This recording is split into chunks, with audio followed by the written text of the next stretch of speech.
thou shalt read the script infinite times. That is commandment number one. Can you both speak to that? I'll pass the mic to you guys. I read the script a couple times a day. It's so funny how my understanding of the script continues to evolve and change just throughout my time on the show. So I'm always reading it. And I'm always asking the showrunner, the writers question. Any little question I have, I will pop in that office and ask, not only what is it that they intend, but how do they want the audience to feel is always the most important thing for me. Right. How do the characters feel first versus what they want the audience to take away? Yeah, I mean, that I can't say enough about how important it is to really understand the subtext of every scene. Let's Shoot with Pete Chapman is a podcast on directing for anybody that's quite simply ever watched anything. Pete converses with a wide range of fellow directors, writers, actors, showrunners, producers, executives, and more on a journey to determine just what makes a good director and why we'll always need stories. The Director is Pete Chapman's digital studio, built on the pillars of craftsmanship that ensure a unique vision.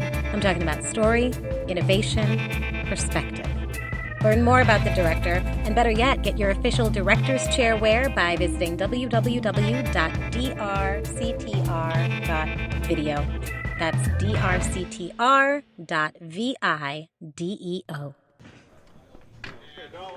Roll sound. Speed. The Interview. Take one. Welcome to episode 10 of Let's Shoot with Pete Chapman. It is a special craft episode where we are going to deal primarily in, or only in, the craft of directing. We are going to talk to two directors that I've known for quite a while, very talented in their own right, Ms. Erica Watson and Mr. Tahir Jeter. Let's do some applause in your car, in your living room, wherever you are. So, I could introduce you guys, but I feel like you would probably more likely introduce yourselves better. So, Erica, tell the people who you are. I'm Erica. I'm from Detroit. I'm a writer-director. I'm a harpist. I'm a classical musician, and I'm an episodic director of television. And I live in LA. And what shows have you directed? Recently I did Power Book 2 for Life on ABC, L Word, Generation Q, Claws. I've done a number of them. Krypton, which is one of my favorites. Yep. All right. And Tahir, how about you? Hi, excuse me. I'm Tahir Jeter. I'm from Beltsville, Maryland, which is a small town near College Park. I'm a writer-director and looking to segue more into TV directing, as well as continuing to get some features off the ground. So, yeah. All right. And so you also just did the Warner Brothers program? I did, which was amazing. Yeah. All right. What are you going to say? Well, no, I mean, it was so the Warner Brothers program, which is taught by waking up. Mary Lou Belly and Bethany Rooney, and was overseen by Ellie Lockman and Rebecca Windsor, was a 10-week class that they condensed into 2 weeks. And it was kind of like a new film school education. And it was by far one of the most instructive, awesome things I've been able to experience recently. So super cool. What would you say was like the biggest thing that you took away?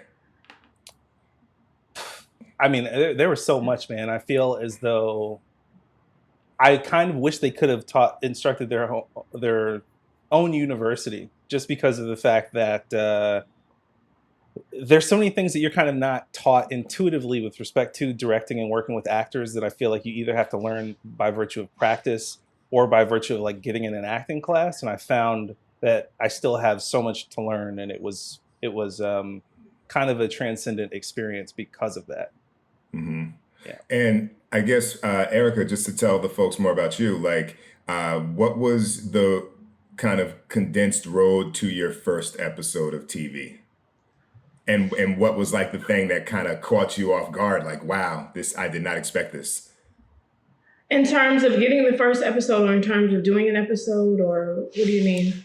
Like the first, like everybody wants to know, like, how did you get your first episode of TV? Because you were doing shorts before, right? What was how did you transition? Because you didn't do a directing program, did you? I did a number of directing programs. I think all of us were in the Sony program. I was in the Sony program with Tahir, and then I think you were in it before us. Okay. Yeah, so I did that. But I mean, I think the thing that really helped me more than anything was a short film that I made, my graduate thesis film that I made at USC, Robata. I was in the graduate film program there, and I was having a lot of success with that, and it was in over 50 festivals. So I feel that a lot of people sort of started to understand my voice as a director and an artist, and had an interest in what I wanted to do. And there were people who supported me along the way, whether it was executives or agents or managers, or just people who mentored me, like Anthony Hemingway and Steve Mann. And those people sort of taught me the differences between making a short film and working in episodic TV, and paved the way for me to be able to have my first episode. Dope. And so before we kind of dive into this this conversation, what is it that excites each of you about directing television? I'll defer to Erica.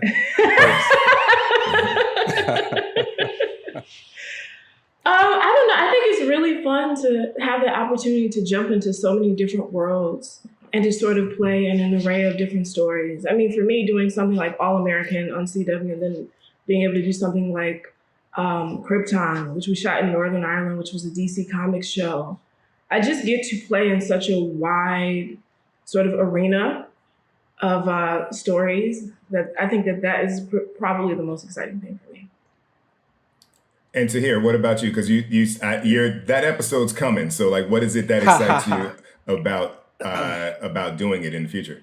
I think that what really excites me about it is the prospect of being able to go deep into character over a long term with respect to a narrative. I think that, excuse me, with some of the better TV that's coming out, especially some of the premium cable stuff, True Detective, Fargo, like Better Call Saul, it's almost like you're looking at these really kind of exquisite novels. And I think there's something very exciting about like being able to delve into the nuance of what's going on a minute story level that you can't quite do in features. And I think just like being able to get that granular with story is very exciting to me. All right, so we're going to dive in here. And obviously this episode's called 10 Commandments for Episodic Television Directors. And I would be remiss if I didn't state up top that obviously we are in no way making light of religion. We are, we are using this metaphor to communicate how central these practices should be to your process of directing. And so before we even get to the 10, I have a bonus section called pre-production. So in film, you're probably, and in commercials and music videos, you're probably used to the 3 stages. You have pre-production, you have production, and you have post. But I found personally, and I'd love to get your opinions as well, that pre-prep is kind of crucial because there's so much that you have to do before you can start prep. So I've divided this up into things you do before you were hired and things that you do after you get the job. So pre-prep bonus number 1 is thou shalt watch all episodes of the show. 100%. 100%. And in fact, you should watch every episode twice. I think that first viewing is to experience it like a viewer. Your end user. I think the second time is to analyze the moving parts. And so you kind of understand what the showrunner is looking for.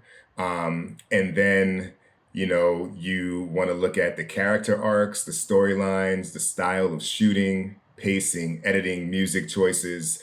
And I think most specifically, you want to identify the tone of the show and the themes of the show. So if I take some of the shows I've done, if you take Blackish, it's a generational comedy. So you always know the lens through every episode's issue is Dre and Bo have a perspective, then you have the kids, and then you have Ruby and Pops, and you get 3 opportunities to address an issue. Or something like All Rise is a legal procedural where the antagonist isn't a character, but the legal system itself. And so you just watch, and store that information and take notes. Erica, what's your process like? What do you do if you're gonna watch a show, if you're directing a show that has like 8 seasons or I don't know, 3 seasons, and you just don't have the time to like watch everything? How do you approach that? I really try to watch as much as I can. If I'm not able to watch all of it before the show starts, I'll continue to watch it in those early days of prep. I'll sort of divide how many episodes I need to do each day. And when I go home at night or when I wake up in the morning before I go, I'll continue to watch. I think one of the most difficult things is if I'm working on a show that's in its first season and there are no episodes available for me to watch, then I will try to get the scripts in advance if the studio will give them to me. Sometimes they don't want to do that. I'll try to get the scripts for the episodes that precede mine, and I'll try to talk to the producers to see if I can see some of the footage from post so I can at least understand the visual style of the show. Gotcha. And I try to do those things before I start. Mm-hmm. And Tahir, was there any in the Warner program, did you guys touch on pre-prep? we did, and I have to say, unfortunately, I left those notes are in my computer folder somewhere. But for me, I think I would pretty much do everything that you're suggesting. I would watch as much of every season that I could. I would really want to delve into the backstories of different characters and get advanced scripts. That was something that they mentioned. If you, previous scripts, just so you can see what's going on or, what's coming ahead. And just really make sure you understand character. And I think with one of the things that was really instructive was like the fact that we were dealing with a sample procedural show. And I think with procedurals, a lot of times, because there's so much exposition, you have a tendency to kind of like, if you're sloppy, you might glaze over the words. Because it's just like, you're just like, oh, these characters are just passing information from scene to scene. And it's like, you have to really dig deep and like go into character to find out what is making those people tick. Even if a good part of the script is exposition or passing information along, if that makes sense. Right. So. Totally. I think the other challenge is also, I remember when I was in the Disney ABC program and I shadowed on Grey's Anatomy and it was season 13. I ain't got 44 minutes times 24 episodes times 12. I don't even know how many that is, right? But that's a lot. Yeah. And so then you kind of discover like a system of, well, at least watch the pilot, maybe watch 2 after the pilot, get to episode 3, hop to a couple 2 to 3 episodes in the middle, and then watch the second to last in the finale. And it's not, it's not cheating. There are definitely directors who show up and do not watch the show at all, which I've been surprised to learn. And I think that you can tell by those episodes who's really doing their homework. So pre-prep bonus number 2 is thou shalt ask around. Before you are hired, if you are doing a first episode on a show and you don't know anything, the quickest way to find out something is to find a fellow director, writer, actor, script supervisor, camera assistant, PA that can tell you something about the show, something about the culture. If it's a director, you can get into what their process was like working with talent or the showrunner. Any horror stories that they can kind of pull your coat to. I have a bunch of examples that come to mind. Like when I did Atypical, Tahir, did Charlize do wardrobe on your feature? Charlize Antoinette? But she didn't. Okay. But you know who we're talking about. This is someone Totally. from New York and Yeah. shared contact. And I was like, oh, she's in the wardrobe department on Atypical. Yo, what's good? Tell me something. And, oftentimes you're just trying to get insight on what you're stepping into. Have either of you dealt with those scenarios and found fruitful advice? Always. Sometimes I call you. Always. I think it's always great to sort of talk to people who can make the road a little bit easier for you by, giving you some insight. So. Yeah, so I've only shadowed on 2 shows, but obviously, we've been in contact, and from everybody that everybody that I speak to, I get a sense of what sort of challenges are presented by different personalities on set. But from shadowing, it was interesting because I find that such an, it's a great experience because I think very quickly you get a sense of who has what dynamic within the cast. So, it's like you can tell very quickly whether someone is a prima donna, whether they have some challenges, whether they're the sweetest person, et cetera. So you can get a sense of how to kind of dance around what's going on set. Right. And I think it's the other thing to note is that you can't take what you hear from folks as gospel because oftentimes they've got a unique perspective on that person that, I remember doing films in my pre-TV days and people say, oh, that actor is going to be tough to deal with. And then what you find out is that the person talking to you was unprepared and hence caught the wrath of said talent. And it's like, well, you were the actual issue. So it's like, it's information, it gives you something, but you can't let it override a real experience and come in there like, oh, this actor's going to be horrible, because you might step out of that with a new friend, and you have to come in there with an open mind. But information is key. So the last one before you are hired, thou shalt research your collaborators. And how do you, I see you nodding, Erica, how do you go about doing that?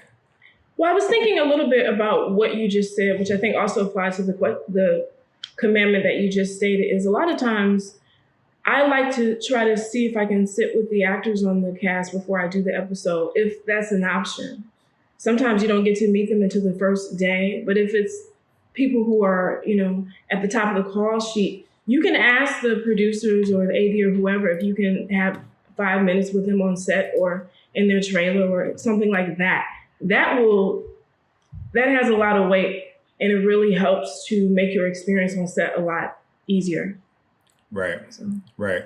That's a great idea. There's something about, like, in some ways it feels like an assembly line of creativity, and anything you can do to make yourself a real person and not a peg in the director slot, it really helps. I had also heard, it was recommended to us in the workshop to actually kind of Google a lot of our casts, which you would think would be like a, intuitive thing. But just to get a sense of what's going on in these people's lives, right? And what's going on in their careers, so that you have some awareness of, not to get like negative, but if there's some acrimony on set, if things are a little testy sometimes, maybe it's coming from something that's going on in this person's life, So I don't know, just doing research through Google. Right. Yeah. No, that's a good move. I think a lot of time I found on set is like Video Village becomes shoot the shit central. And and so if you can say, hey, I checked out that indie film you shot, DP, or what the actors working on, they had a guest appearance on a premium cable show, or film, or just whatever. Like, it's the first opportunity for them to kind of show that for them to see you have interest in what they do and just build a rapport. But oftentimes too, you find that there are things that people are doing on shows that may not necessarily be their creative passion. And the fact that you saw something else that maybe they're more passionate about can bring them to your team. And now they're like, yeah, let's go for that shot that we never do on this show, or whatever it might be. I think that I was just trying to think of examples of that, but like when I did Mythic Quest, before I had my interview, I went and watched, the only thing I could was about 30 episodes again of Always Sunny because I wanted to be super familiar with Rob McElhenney and what they were doing. And then when I got the job, I knew the DP, Mike Berlucci, shot You're the Worst. And so I went and watched that again because it's like, I want to know what your inclinations are. And again, information is key. So those are three things before you're hired. Now you got the job, you have a start date, but it ain't yet arrived. And so the pre-prep bonus number 4 is thou shalt request all scripts. And I think Tahir or Erica, you might have mentioned this earlier, but this is where you want to catch up to what's going on in the story. When I was doing All Rise on the season finale, it was episode 122. They had only aired up to 117. So episode 118, 19, 20, and 21, I had to read in addition to watching all the ones that had aired to see what was tracking in the story.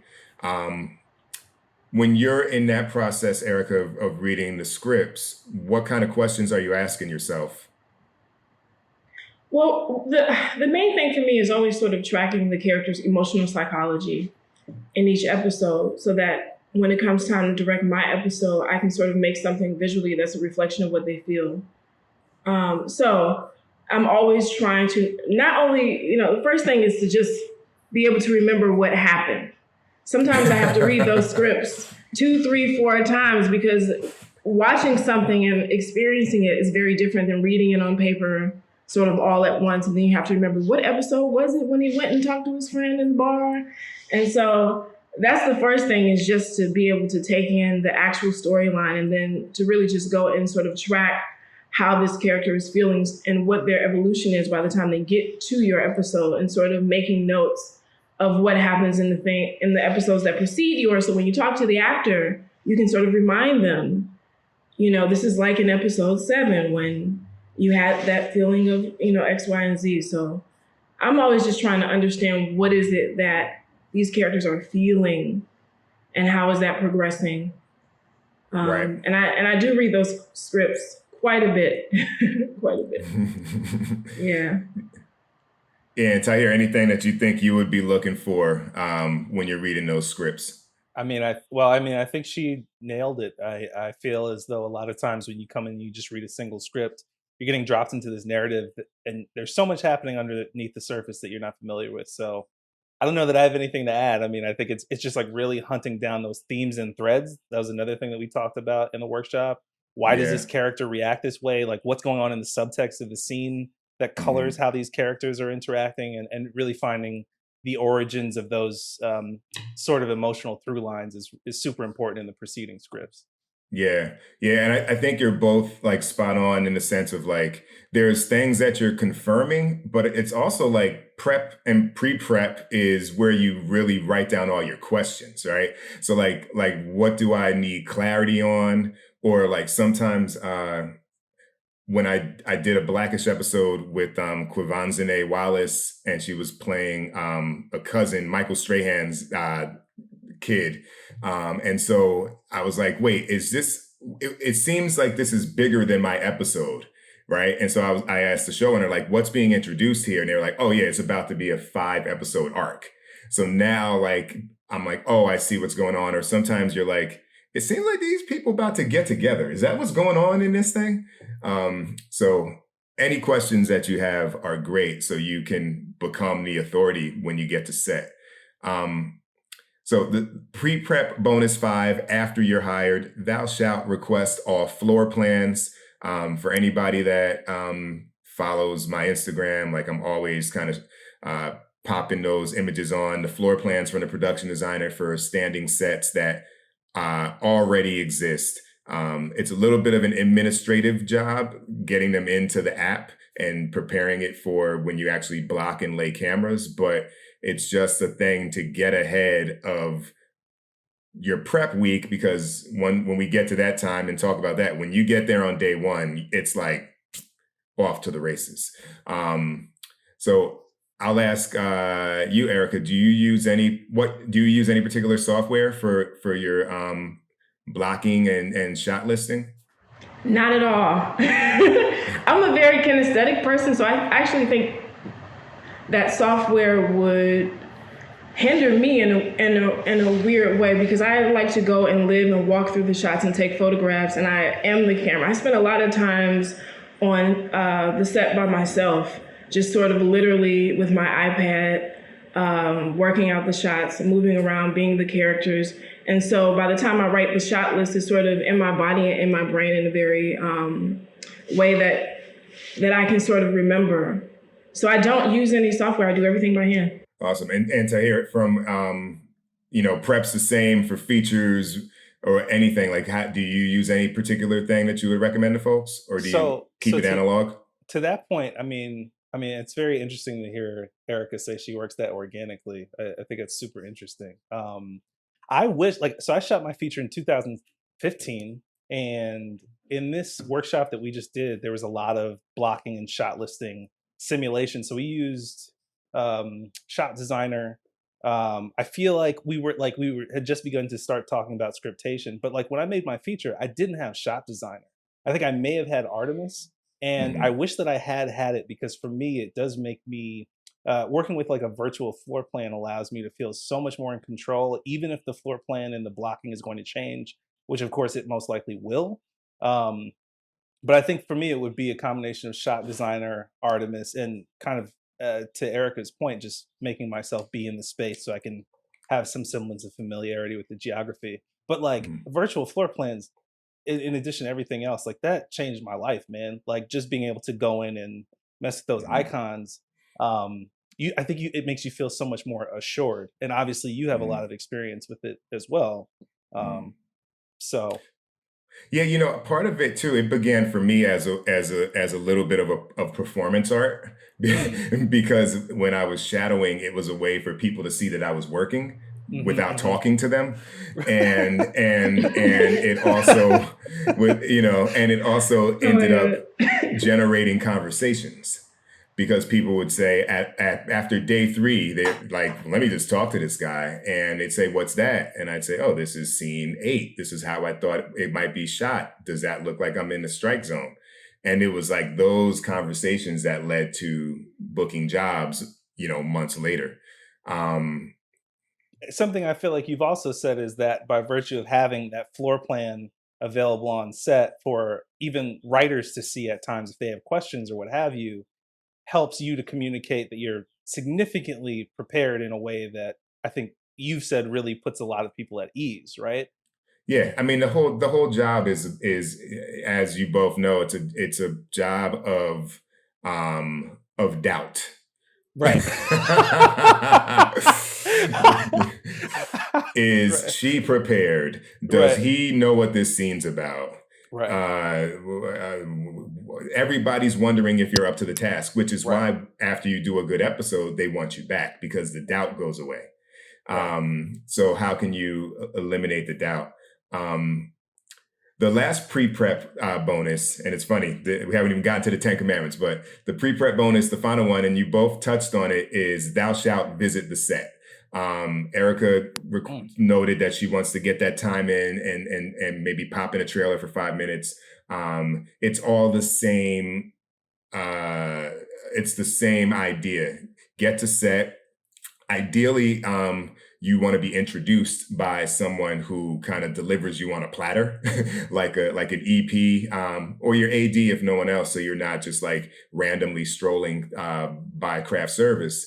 And it's just an opportunity for you to introduce yourself, share your excitement, make them familiar with your face before the table read if they have one. Otherwise, they might just see you for the first time on the morning of your first day. And it sounds like this is what you were talking about, Erica, but like I learned from another director, like I'll ask how you like to be directed so I can get a head start on set style. Because if someone tells me like, they need Freudian conversation and analysis, then I can be ready with that. If somebody is like, just, tell me if it's too big or too small, then I know that. And you have to just adapt your directing style to what they need from you, particularly in television. And so with that, now let's move into the real business. You got the job, you show up, they say you sweat and prep so you don't bleed in production. And to that, I say you agonize in that pre-prep so your prep can be smooth sailing. And you move into the first thing, which is thou shalt read the script infinite times. That is commandment number 1. Can you both speak to that? I'll pass the mic to you guys. I read the script a couple times a day. It's so funny how my understanding of the script continues to evolve and change just throughout my time on the show. So I'm always reading it. And I'm always asking the showrunner, the writers question. Any little question I have, I will pop in that office and ask, not only what is it that they intend, but how do they want the audience to feel is always the most important thing for me. Right. How do the characters feel first versus what they want the audience to take away? Yeah, I mean, that I can't say enough about how important it is to really understand the subtext of every scene. And again, that workshop was very much a refresher for me. I can't say enough about that. I think that, like, to me, even when I was shadowing, and I think both of you can speak to this too, that, like, when you go on set, people are sizing you up to see, why it is that you are the person that deserves to get the job. And, like, in addition to striking up a rapport with people, you need to be prepared as hell. And so, harkening back to what you said about, like, being the authority of the story, like, if you don't understand what's going on, I think by the time you get to, the tone meeting, right, where you kind of ask those questions, like, you really need to be prepared so that you're not, you're not looking like a dumbass by the time you get on set. Right. And I'll say for everything I'm kind of saying, like, this is a little system I developed because I found out early on that there's no standard timeline, procedure, or culture from show to show. And I was like, what can I do to make this thing plug and play? I can create my own systems, right? And so, like, when I get the script, I love the premium cable shows because oftentimes all the episodes are written well in advance. And, like when I did Silicon Valley, I had that script 3 weeks before I shot, before I started prep.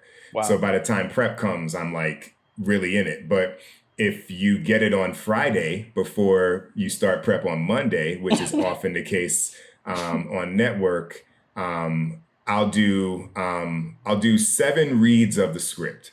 So the first one is, again, like watching episodes. I'm just reading it as a reader.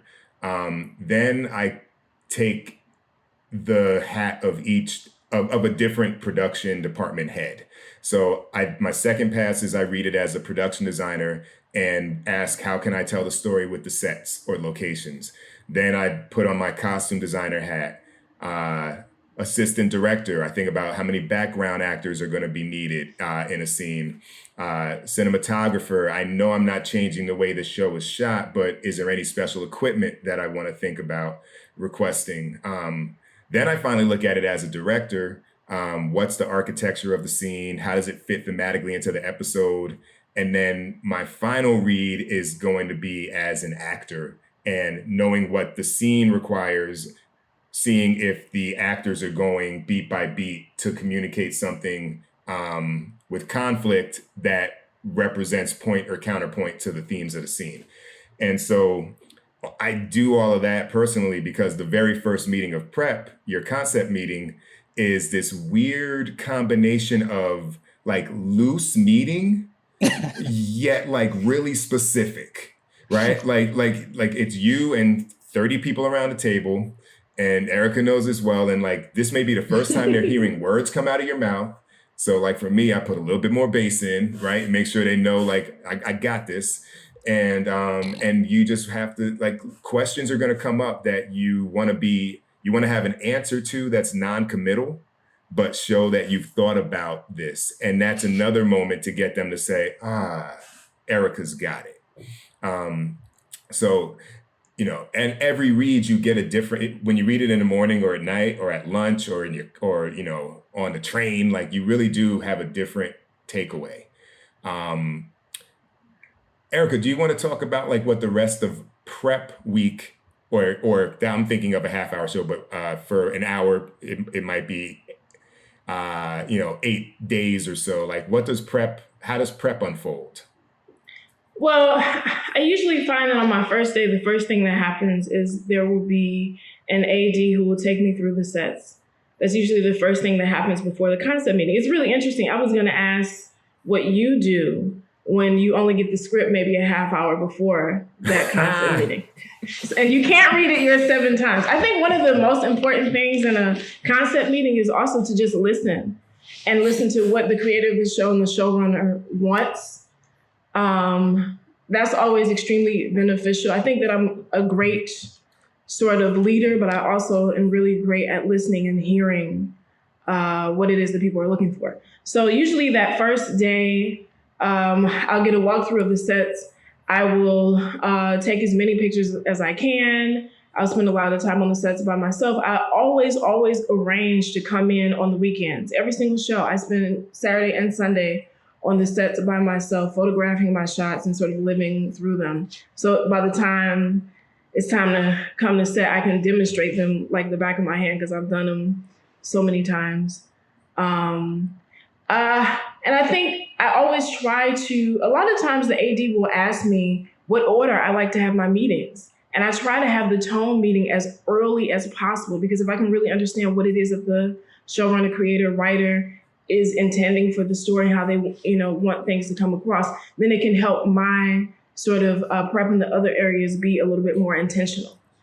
So I've had tone meetings the night before, which, sometimes it happens that way, but a lot of times I will have already sort of shot listed the majority of the episode, and then I find myself sort of having to make significant changes. So I try to make it happen. I try to make it happen as early as possible. I think the thing for me with episodic directing is really just sort of pacing myself and really just putting one brick in front of the other, and, trying to understand the story as much as possible, trying to sort of understand what I have the latitude to do. Every show is so different. Every show that I've done is so different. When I was on Krypton, that was the first time I ever had to do had to understand what a CG budget was, where they would tell me how many shots I was allowed to have. And it was the first time I ever had to work with a storyboard artist for an episode. It was the first time I ever had to do a bunch of previs and animated things. So it just really depends on the show. I can't say that any show is the same. It's just really about me absorbing as much of the culture of the show as I can. Yeah, and you're spot on with that. And I guess the things you can count on in some order, the things you could count on potentially happening, right? Because I've done shows where they don't do tone meetings, and typically comedies, but you're going to have that location scout after this concept meeting. You're going to have a art department meeting. You're going to have a costume meeting. You're going to have a visual effects meeting. You're going to have the new thing is these playback meetings where it's like, what's on the iPad? What's on the phone? Mm-hmm. Are we doing an insert? Or does it need to move? Is the typing text? Oh, do you want to put the text on the screen? Like all of these things are being discussed, and thank heavens for David Fincher's House of Cards pilot, where they were finally like, let's just put the text on the screen so we don't have to another shot. Yeah. But yeah, you're just trying to be prepared to move through all of those meetings and get more specific as your prep week goes on. Commandment number 2 is thou shalt block each scene during prep. I feel like we've probably already spoken to that. I do think that for me, and I'd love to hear if you guys have anything else to add, the reason I do all of those individual department head reads of the script is so by the time I start blocking characters, there's a reason for everything. Because a lot of times I like when I've had people shadow me and I'll be like, show me what you're doing in this scene. They're just making shit up. You know what I mean? Like, it's like, oh, but that would be cool. And it's like, but, well, first off, this show doesn't do shots like that. Second, what's the moment that you're trying to communicate? So everything is motivated, and that's what the reads allow. Yeah, it's so interesting. I've been on shows where we were location scouting even during production. Yep. And I've been on shows where I didn't get a chance to see the location until the morning of, and I didn't get a chance to go in early to view it. So I have about 15 minutes, that they'll let me in before the rest of the crew comes. So my thing is always just to anchor myself so much in the story and the intention of the characters that I can't be thrown. And I think I'm really good at coming up with things on the spot that work for the style of the show and what sort of needs to be said. So, right.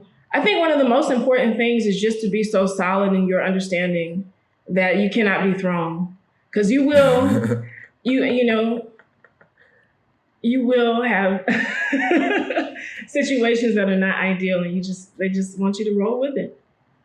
Yeah. I feel like that's also, excuse me, some of the fun of what happens in the creativity of working with actors. If you're prepared and you have an intentional idea of how people should move through the scene.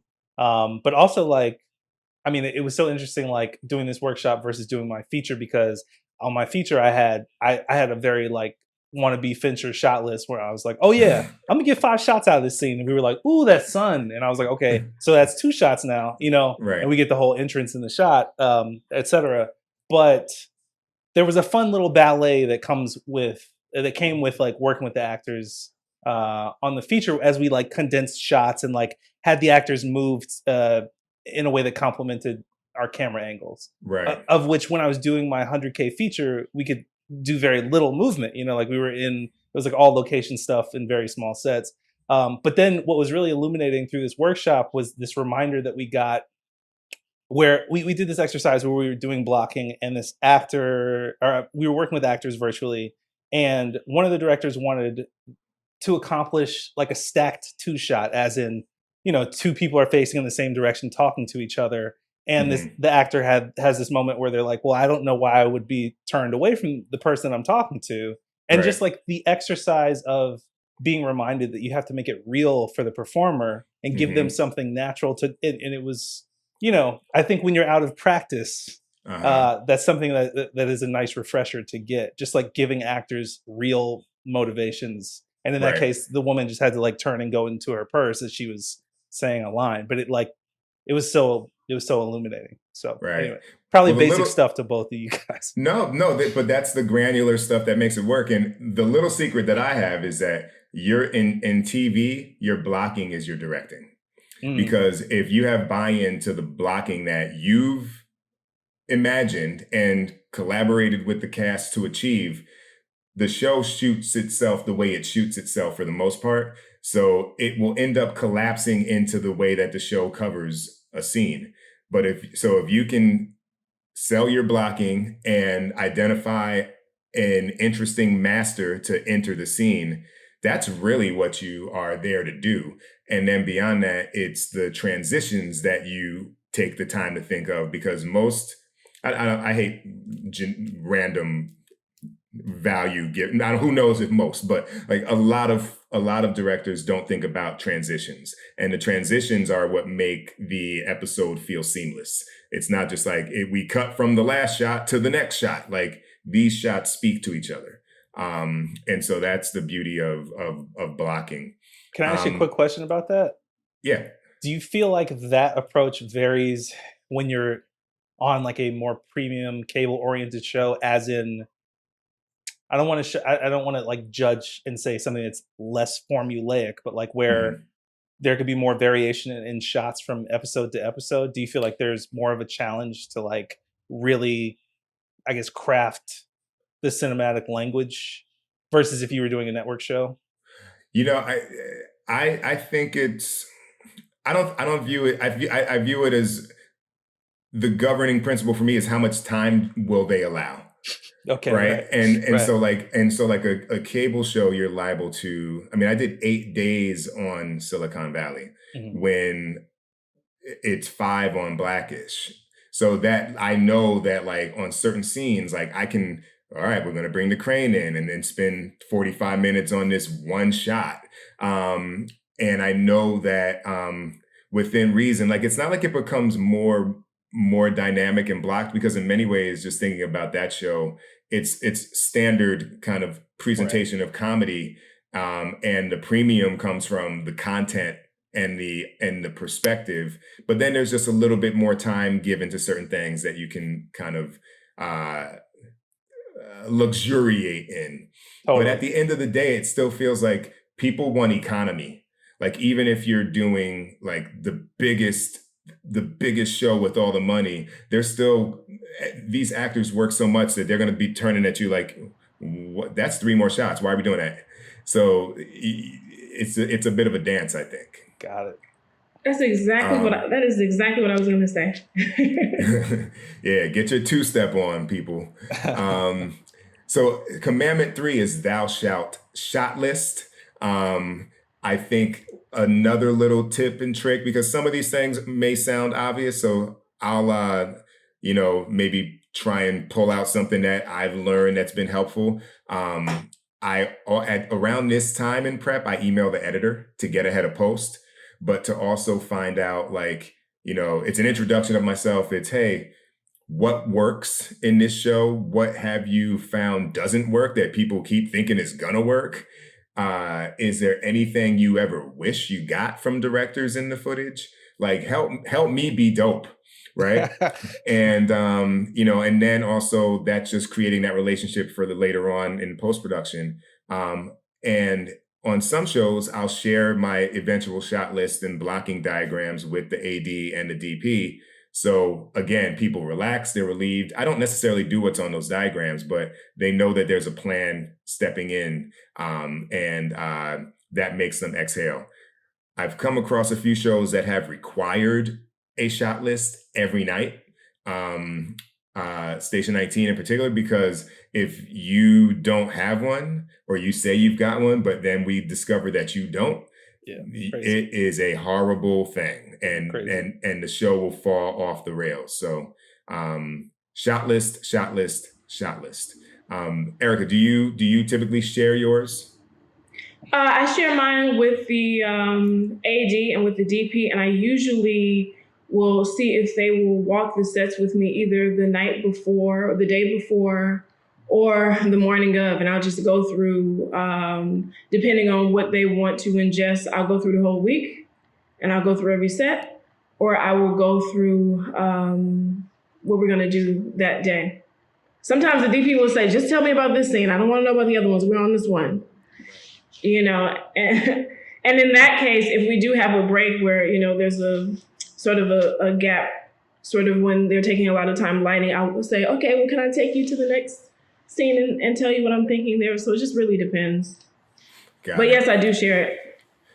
Yeah, yeah. And Tahir, I know for me when I did 10 shadowing experiences, like I found that comparing my shot list in stick figures to what was happening on the monitors was like the most influential education for me, because I saw, oh, we're doing a similar thing, or oh, that's a better way to use 2 cameras in cross shooting, or oh, I was a little bit more efficient on this one. You know what I mean? And it's an opportunity to really see the language of and the nuts and bolts of the show. Oh, absolutely. And I haven't shadowed as often as I would like, but I think you're totally spot on. It's like it's a good way to see whether your inclinations are in the groove of the show. And I mean, just coming from like our background in film school, I mean, and doing like little shorts and a feature and stuff, I would have never come to set without at least attempting a shot list, because things are going to change when you get to set and things are not going to be perfect.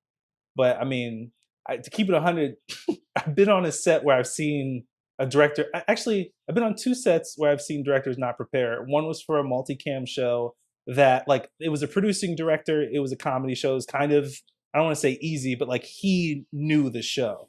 And then I was on another show where I saw a guest director not prepare, like no shot list, no floor plan. I was horrified, yo, because it was, like they went over and it was just like some not efficient stuff was happening, and I would just never dream of coming to set without at least having attempted shot list. Right. Yeah. Well, the final commandment, which is number 4 of pre-production, is thou shalt come prepared for the tone meeting. And what I love about this conversation is that these things are, even though we're moving in order, they kind of all are happening at the same time, because the points that you were each bringing up are kind of pulling from things that we're talking about later, but they are important even before you get to them.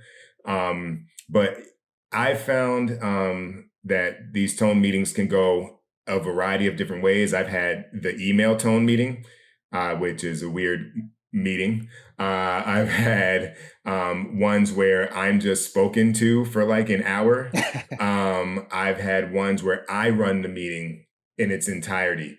And I think that to protect yourself, cover your ass, and get the most out of it, you should come into that meeting as a director fully prepared to run the meeting and gain confirmation on all of your questions. But if you really want to get into the nitty gritty, confirmation on what's happening in each scene and what the intents are for the characters in each scene. That can become a super long meeting. On a return to a show, they probably speed the tone meetings up because they know that you know, but you don't want to leave that meeting with any questions because you're basically an avatar for the show once production hits. Anything you would add on that, Erica? No, I agree. I agree. My only thing is try to make it happen as early as possible if I can. Yeah. And if I can't, just start knocking on the door and asking those tone questions as they arise for me. Yeah, there are no dumb questions. There are only dumb people who don't ask questions. Sorry. Well, can I ask, what sort of latitude do you have? Like, let's say it's an hour long and, I don't know, you have a lot of questions. Mm-hmm. Do you have a lot of latitude to extend that tone meeting? And how do people respond to that? If you're like really trying to dig in and make sure you understand, like, as you said, the intention of every scene, et cetera, for example. Right. That's a great question. I think the thing that goes into all of this is like, you have to read the room. Mm-hmm. And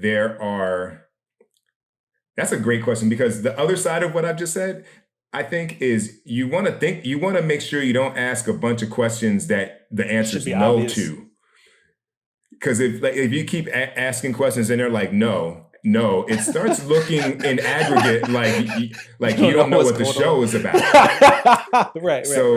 But if you've done all these things we've talked about in pre-production and in prep, your questions are probably going to be in the strike zone. And so, I would probably say that I personally lean toward only asking about the things that I'm really unsure about. Right. Although I have found that sometimes a showrunner will be like feeling like I'm plowing through it. And they'll be like, wait, hold on. Like, you just hopped like 4 scenes. And then they'll be, let's go back to scene 8. And I'm like, okay, whatever you want to do. Right. I think the final takeaway is, when I leave that meeting, I ask, what is it that makes you watch my cut and say, this is what I was looking for, he nailed it? Because if they tell me that and I can do that, I'm likely to get hired again. And I'm there to represent their show. So now let's pivot into production. This is where directors sink or swim. You're fully prepared with blocking ideas, your shot list, and understanding of what you need to accomplish to deliver an episode the showrunner will love. But now you have to deal with human beings. Production is the hardest part to describe when you talk to other directors, because in many ways, it's no longer technical, it's psychological. And it's about developing a high emotional intelligence so you can achieve that vision that you prepped. You can't control the process until you can control yourself. And so in some regard, these points might move a little quicker. I feel like they're maybe more anecdotal, if anything. But commandment number 5 is thou shalt provide infectious attitude and energy. There's nothing worse than a director who doesn't like keep shit popping. You know what I mean? Like people want to be, whether you either want to match the excitement that's already there for this show that people are making, or in some cases you might reignite an excitement that might have dissipated over a decade. And I think you just want to be the person to make people feel like this is the thing to do. We're having fun. Let's make it work. I'm positive and I'm enjoying this creative collaboration. And I think that's like, there are a lot of directors who are really good at that and not as many of the other things that have very long careers. Commandment 6, thou shalt focus on what matters most in the scene. Tahir, what do you take from that? I feel like it goes back to, if deep film school cuts, but like the Walter Murch book, he's like, if nothing else, the most important thing I think is like the emotional through line of what's going on in the scene, right? So if like a fire is happening all around you and I don't know, there's a pandemic explosion, right? Like if you just have one take to get, or if you have 3 takes to get, can you get that through line even if everything else is not optimal, right? And I think that carries through from TV and features. Right. And and what's important, is it about the size of the explosion, or is it about, the Odessa steps barely saving the carriage, and pulling it out of the way of the explosion, and you can get it in a close up, right? And it's not, like if you're down to like a couple shots or one shot to communicate it, where do you put the camera? Because oftentimes that's all you're going to need. And if you don't get that, the showrunner will be unhappy. And if you can force yourself to think about that in prep, then you can move through your day really quickly because you're only shooting what you need. And how about you, Erica? Any different take on that? I think it just really varies. For me, it's just always down to character and sort of, see, my way of prep is so different because, I started studying film at a young age, but so much of my film education came in music school. Just my way of approaching directing is like musicianship. The time that I spent learning orchestration and analytic techniques and sort of how to analyze scores, I do a script the same way.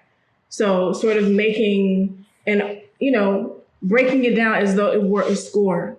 So for me, a lot of it is me having just a strong visceral feeling about what the character is feeling and how I want that to come across visually and what shots I will need to communicate certain things to the audience. But I find that, as I run out of time, my shot list is always changing. And a lot of times I'll just bust out a oneer. I'll do a oneer with the quickness.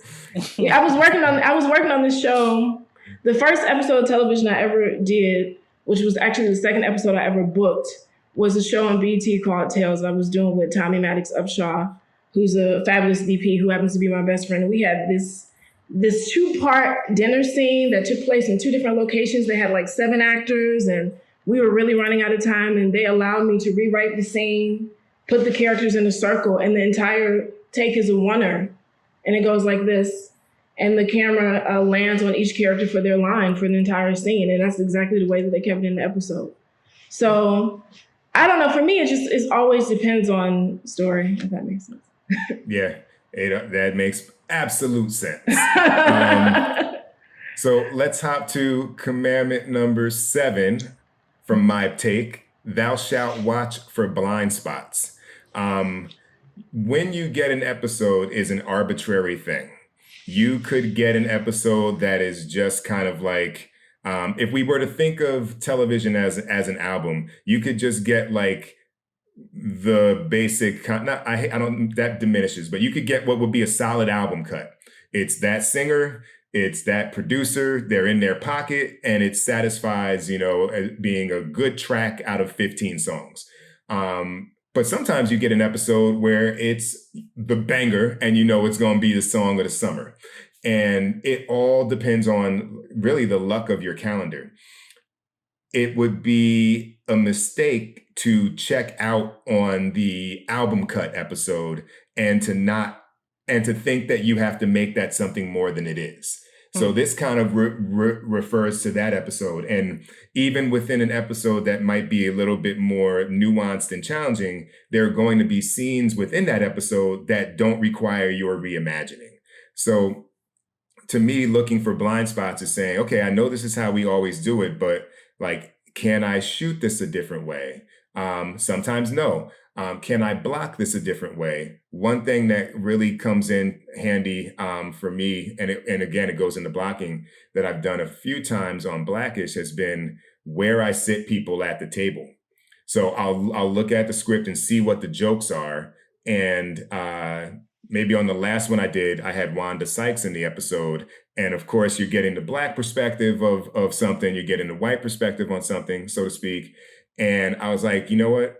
I'm going to flip the way they seat. I'm going to put Dion Cole next to Wanda Sykes because that 2-shot is funny as hell. Right. And that was my directing. Now, somebody else could have put them on opposing sides of the table, and now it requires 2 shots for a joke payoff. And it's a very minor thing, but it's that kind of blind spot that I think you're there to not check out and bring your perspective and elevate an episode. That's awesome. Hey, this was, but that I learned this shadowing because Right. I saw people try and impose things onto a scene that does not require your imposition. Mhm. Like some scenes are like, this is the shoe leather to show what the fuck the episode's about. Right. And it takes place in the kitchen. Sorry, every week, like you're not going to redefine that, but like, if there's something that's unique to your episode on location, a new set, that's where you come in there and you're like, I can put something unique on here because it's my chance to do this in one time. Commandment number 8, thou shalt choose your battles. So this is the final one in production. As much as there are most important moments in a scene, which we talked about, there are most important scenes in an episode. And there's a diplomacy at play that I'd argue you want to choose your battles, because if you're having an all-out negotiation for something that's really trivial, if you're doing that every day, by the time you get to that most important scene, which not all these things have value, but like if you miss a most important moment or you don't get it perfect, cool. If you miss the most important scene, you will not be back.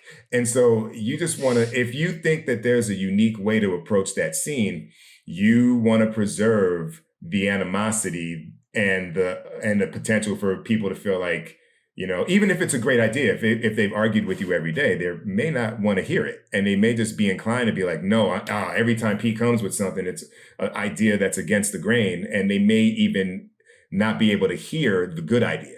So I think that's important to preserve your prep for the thing that you really want to do to define your episode. Erica, hey, can you think of any anecdotes you might want to share or experiences that kind of speak to that? Or I just try not to make it a battle. Like if I really want something, well, first off, I'm trying really hard to understand the visual style of the show and sort of imprint that in my brain so that the things that I'm coming up with are in alignment with that sort of already.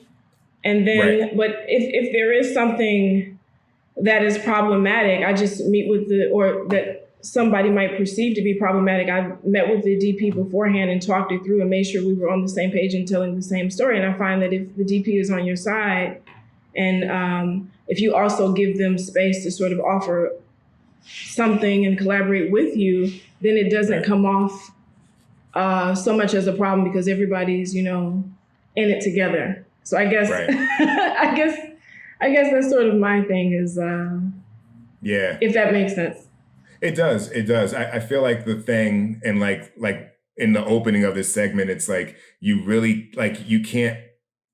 like here's an example of something that has happened often on sets that you really can't like say here's a rule, but sometimes there might be a thing that an actor is doing that the showrunners are wishing the actor weren't doing, and you show up and they think you're going to be the one to get the actor to not do that thing. And I now see that coming on my first few episodes. Like I was like, you want me to run that note in? And you run that note in and you get your head chopped off. Right. And you're just like, oh, I was the guinea pig, And so like, there's all these little things that come up, and then it's like, well, do I want to choose the battle of, letting this actor know you better watch how you talk to me, dog, at 9 a.m. on day one, or is that for you or for the actor?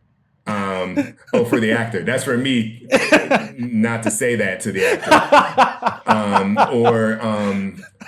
I think I can think of actually one example on one show where it was very simply staged and written, and then the actors did not want to do it as written at all. And the blocking rehearsal turned into this thing that went from the couch into the sunroom, around the table, and back to the stairs. And that made the scene much more complicated, but it was the first scene I was doing with number 1 and 2 on the call sheet, and I had just met them. There was no table read. There was no time for me to meet them. And I was like, I'm going to do this way because I don't want my first experience with these 2 actors who were legends to be like, this guy came in and was immediately pushing back on what we wanted to do. And that gained me some currency for things later in the episode. It also made me re-shot list and block what I did for the rest of the day, but those weren't the most important scenes. So you're constantly like on the gas and the clutch trying to figure out, what do I get out of each of these negotiations? And so hopefully you navigate all that, and then you get to post-production for our final 2 commandments. You're in the home stretch. You've got 2 days to edit a half-hour episode, 4 days to edit a 1-hour show. And at this point, you're basically trying to deliver on what you promised and hope you get invited back. Commandment number 9 is, thou shalt deliver the director's cut that defends your vision. So this has been a journey for me. I found that more and more in the beginning, I tried to deliver something that was really in the pocket of what I'd seen. But now if I have a take on something, I will not risk it. I will defend my vision and say, here's what I think the episode is. I talked with Rob McElhenney in episode 6 about how do you feel about directors cutting jokes that you wrote, and now like what I'll do is I try not to cut jokes, but if I lift a scene, I'll put it at the end of the timeline. So it's still viewable and edited for them to make a decision. And it's not a total judgment on what was written, because you don't know the personalities that you're dealing with. But at the end of the day, you want to present your best representation of the idea of the episode. Can I ask you a quick question? Excuse me. So when you're going through your cut or your assembly, are you actually just like holding a joke in a master and then like putting your cut of the scene with the jokes at the end or something to that effect, or like how does that? Typically, if a whole scene is lifted, I'll be like, scene 18 is after the tag, or at the end of the episode. Got it. If there might be small jokes I might cut for time, but I try to be respectful of that. And also, again, you can ask like, what kind of director's cuts are you looking for from the showrunner? And they might say, oh, we want it 4 to 5 minutes over is fine. And then you kind of know like, oh, I got a pocket that's acceptable. Some want, closer. The closer your cut is, the less work they have to do and the more they want to bring you back. Sure. But Erica, what's been your post-production process in getting to that final cut? Well, I like to edit in character arcs. I like to edit in storylines because I find that you can make a character, if there's an A story, a B story, C story in an episode, you can make one character's journey a little bit more accurate if you're editing sort of all of their scenes throughout the episode sort of at a time instead of jumping back and forth. I like to sort of start with one or two arcs and sort of really track from scene to scene whether or not we're pulling performances that support where the character is going. I've learned that works best for me. I find that you can ask the editor, how does the showrunner or how do the producers respond to you proposing certain things or cutting certain things? Because they'll let you know if the showrunner is okay with you lifting lines or not. And if they are, a lot of times I lift things that are only repetitive in nature that may have already been stated in a previous scene or sometimes in the same scene, and I try to do it in a way that's tight enough that nobody would even notice. But I always try to fight for how I want the episode to be received. Mm-hmm. And just for me, that's sort of the number one thing, to know that my vision was articulated. One challenge that has come up for me, and I wonder how you deal with this too, Erica, is that for the last year and a half, most of my post-production windows have happened while I'm prepping the next show. Oh. And so that means I'm editing via email. And so you get the cut, you get this editor's cut, which is, you have to learn how to receive that cut as a director, because it's basically because you have to understand what they're doing. They're also on a timeline, and they're like, okay, here is the basic kind of construction of the scenes. I haven't made really timed specific choices on who to be on, when and where, but it's like it's a pretty good representation of what you did. And then you have to send back these notes, and then you get the cut back and you send notes again. And like what would be 2 days or 4 days kind of gets condensed into almost half the time, because they're including the time in between the cuts almost as days, unless you make a campaign for them not to, which is what I often do. So you end up having to give these global notes, which are, I think this scene needs to be leaning more in this direction, or let's trim the fat across every scene. I think this perspective would help on this one, ideally, because you're not really imposing a vision across every scene in the show. You probably only have 2 to 3 scenes maybe where you're like, all right, now you're about to get the most granular notes ever. But it's a different deal when it's over email and you don't get to sit there and finesse it, because you don't get to say after they try it, oh, hell no, that doesn't work. You have to like give a note that leans them in a general direction. So have you had to navigate that on your post-production, Erica? I'm super specific about everything. Mm-hmm.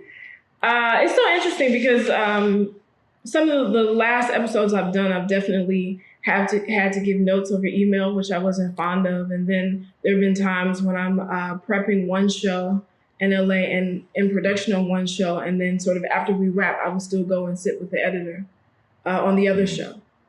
But I try to give them as broad and also as specific notes as possible, because I don't know that I'm going to have time to do it later. I don't know how long it's going to take them. So I try to make sure that I, at least if I only sit with them one time, or if I'm only able to have a limited amount of time to communicate with them, they know everything that I wanted. Mm-hmm. And then how much of that they're able to do, is whatever. But, I found that I just tell them, mm-hmm. I tell them even the most minute note, I let them know so that we can have a shot at achieving it. And it's been working. So. Yeah, and it seems like not a lot of time, 2 days, 4 days, but if you're very specific about how you shot your episode, and you're not just dumping a whole bunch of coverage, and it can be shot. I mean, it can be cut from every way. Like if you have a perspective, it tends to be a pretty clean process. The final commandment, number 10, after you've looked the editor in the eye and said, well, I think that's it. Whether you ran out of time or you feel like it's great or whatever it might be. You send it off, and my process is to email the showrunner, creator, not always the same person, the kind of main behind the scenes people that I've been dealing with from a producer perspective, and letting them know how excited I am about the cut.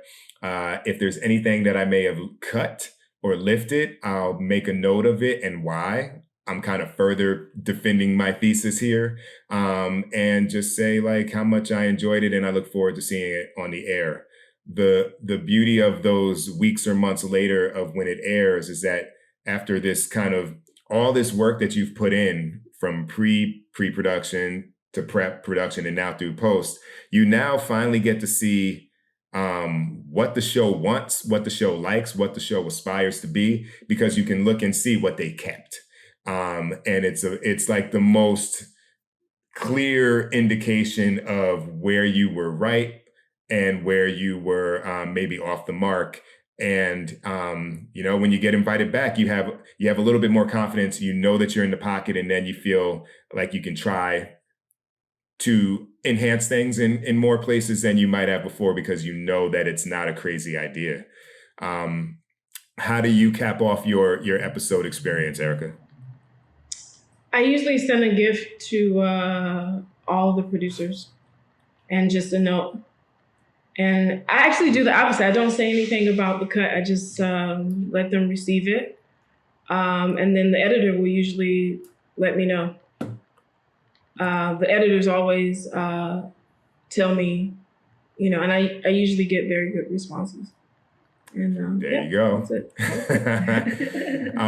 So Tahir, it looked like you were kind of shaking your head at that point, or any of those post-production points. Was that stuff kind of new? Because I know in the programs, on all the episodes I shadowed, with the exception of Grey's Anatomy, where I kind of got brought in to post with a very gracious invite from Ellen Pompeo. Like, how is any of that illuminating? Unexpected? Yeah, I mean, certainly, because I think that's one of the more nebulous facets of the whole process for someone who has yet to direct, just how to sort of engage the editor, and also how to execute the handoff to the showrunner in a kind of graceful fashion, despite like whatever neuroses you might have about what you've done or what have you. So it's certainly very illuminating. Right. And the beauty of it, all of this is designed, I think, to nurture and maintain relationships. The best emails are, I'll leave the show nameless, but I did an episode of something. It was the first one I got invited back for, and I got an email from the showrunner in all caps saying, "You fucking killed it." And like, that's awesome. That's like, that's when you're like, word. And of course I was invited to do the season premiere for the next season. So, wow. It's, my final thoughts would be like, a lot of this is really negotiating being a member of a family and coming in and kind of taking the reins and trying to find how to guide and be a leader without ruffling feathers. And what's so interesting is that I know directors who kind of buckle at the idea of doing that and feel like it's not directing. But what happens is this weird little Jedi thing where, you do that the first time, then they know that you are there to respect the show. And there are shows that I'll go do now where no one comes to Video Village anymore. I feel like I'm making like my own little independent film, because you've delivered episode after episode. And when you're like, I know that we never do handheld, but I was thinking handheld for that scene, and they're just like on their phone nodding, yeah, cool, because they know you're not trying to build your reel.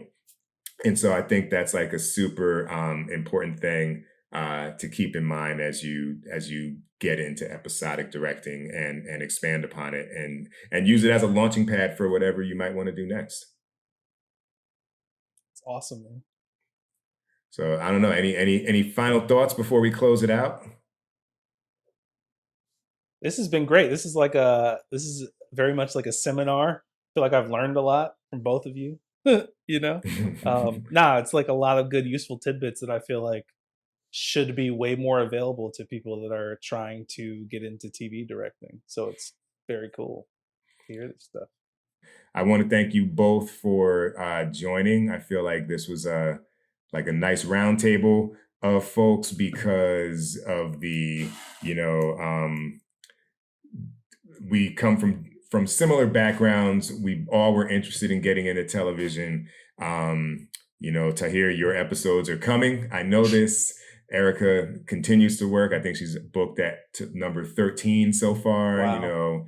I've awesome. Done about 30 episodes, and whenever COVID opens the world back up and that's gone, I'm looking forward to getting back in the chair. But I hope this is helpful to everybody listening. If you have questions, hit up the mailbag. And that's episode 10, y'all. Let's shoot with Pete Chapman. This is Keith Powell. I'm a writer, director, and actor, and you're listening to Let's Shoot with Pete Chapman. How to Succeed as a Creative Professional is Pete Chapman's upcoming book about his journey as a director.